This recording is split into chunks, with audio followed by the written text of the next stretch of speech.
It is a hot one here in Virginia this week. It's temperatures in the low to mid 90s and with a real feel of over 100. So I hope wherever y'all are, it's a lot cooler and you're not dealing with this hot weather.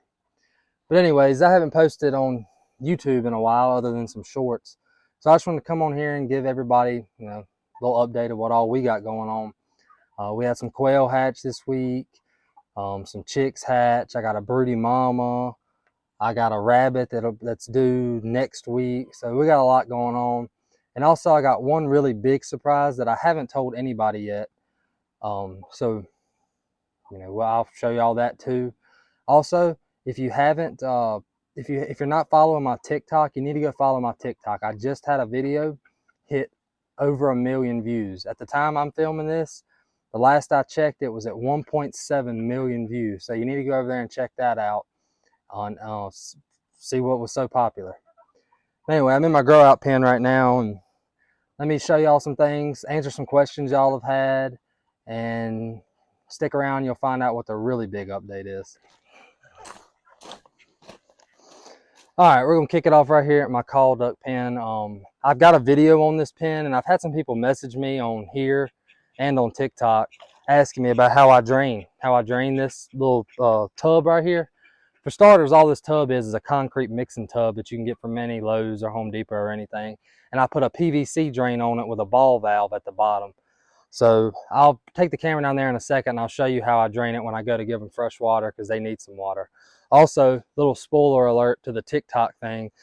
The TikTok video with almost 2 million views involves this duck pen right here.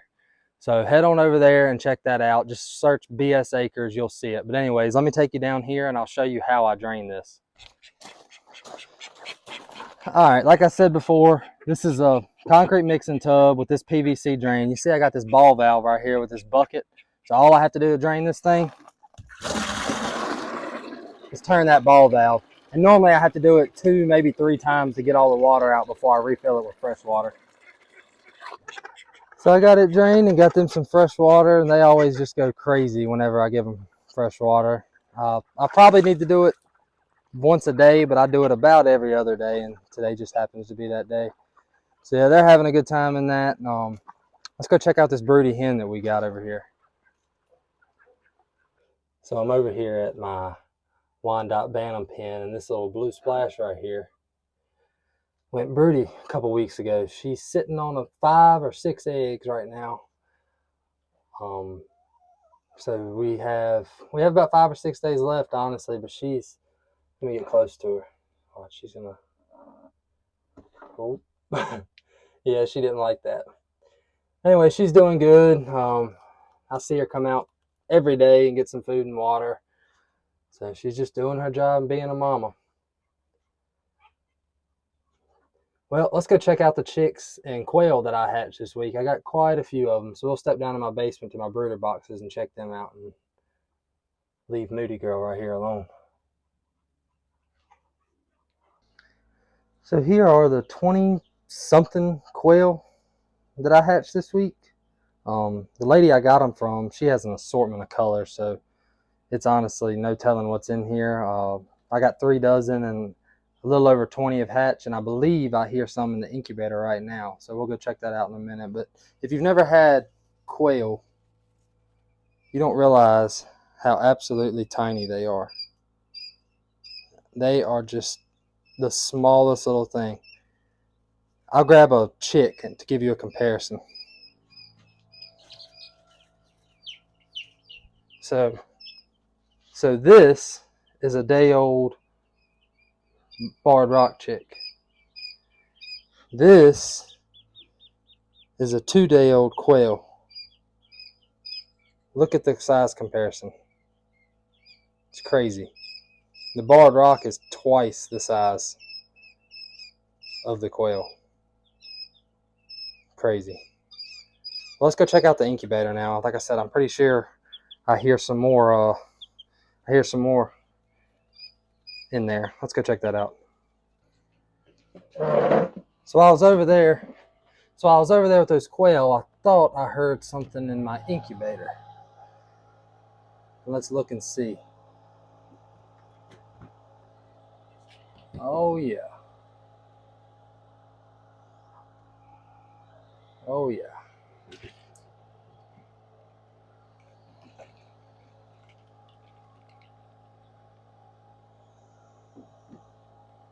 Three more. Look at that. Oh, three more of these little guys. And that's probably going to do it for them. I don't think any of the other ones are going to hatch. So there's three more quail. I'll put them up in a second. And what do we have in here?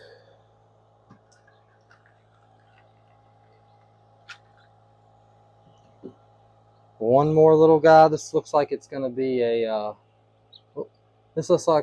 black sex link pullet. It's got no dot on its head. So I'm pretty sure that's going to be a pullet. He's not quite dry yet, so I'm actually going to stick him back in there for a little while, and we'll put him in the brooder box later. Let's get these three quail in the brooder box. And I can't forget about these guys.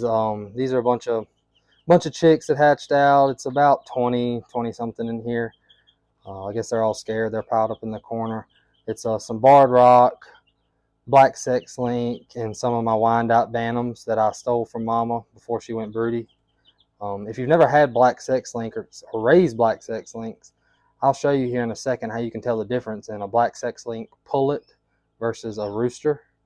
It has to do with the dot on their head. I'll go ahead and show you that right now. Let me get a couple of these guys out, and I'll show you the difference in a pullet and a rooster when it comes to black sex links.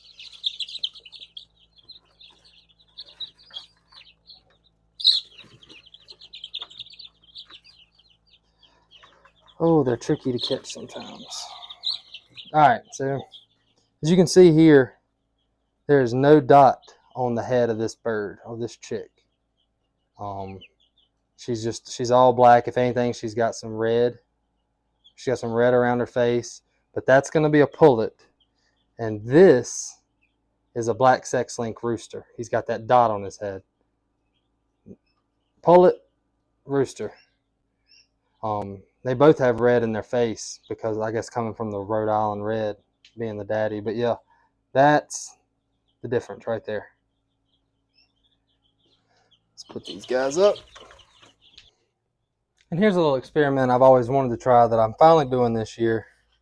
That's growing fodder. I've always seen a bunch of stuff on TikTok, Facebook, YouTube, whatever, on growing fodder, and I've never given it a shot, so I decided this year to try it. I just took these 10 pans right here after letting the seeds soak for 24 hours, obviously, and I filled them up with some seeds and put them in this pan, and I covered this one with saran wrap, and I didn't cover this one because I put these there at the same time. And this one obviously done a whole lot better. I do have it under this little grow light here, and then I got this little spray bottle that I've just been coming down here every day and just kind of 2 or 3 times a day. Whenever I walk down here, I'll spray it. But you can definitely tell this one's doing better than this one. I definitely, next time I do it, I'll cover both of them in saran wrap. But I'll post a video because this has only been about 5 days. I'm going to let this grow for a few more days, and then I'll post a video, at least a short, of me feeding this to my chickens, and I'll feed whatever's left of this to my chickens as well. But that was just something I wanted to show y'all. I'd never done it before. This is my first time, and so if you're going to do it, I do recommend putting saran wrap over it. It seems to grow better, obviously.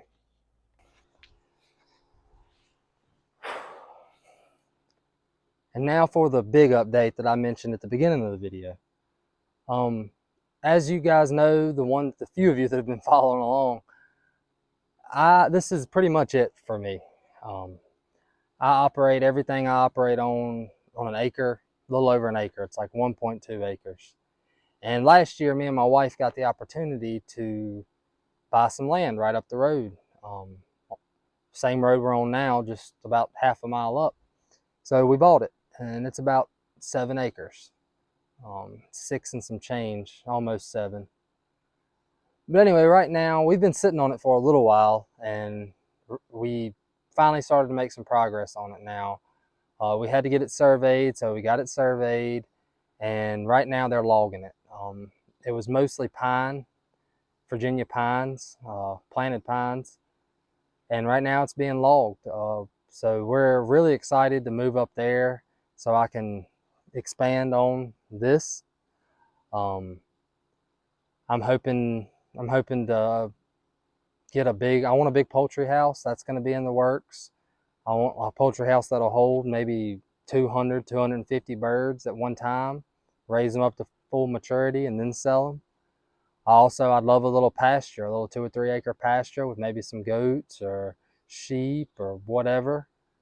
Build a barn, do all that. So I'll go up there. I was going to go up there and show y'all, but it's a lot of people working. I'll put a few videos and pictures up in this video just to show you, and then maybe later on I can go up there and show y'all, a better video of it.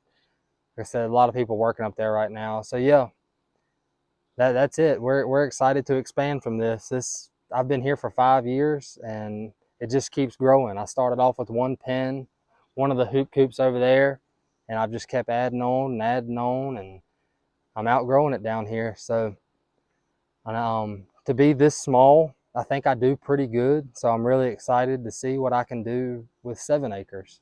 I think I'll be able to, expand and do a lot better, make a lot more money. And who knows, one day, maybe I can do it full time. That's how 5 Acre Farms does it. And he's only got 5 acres.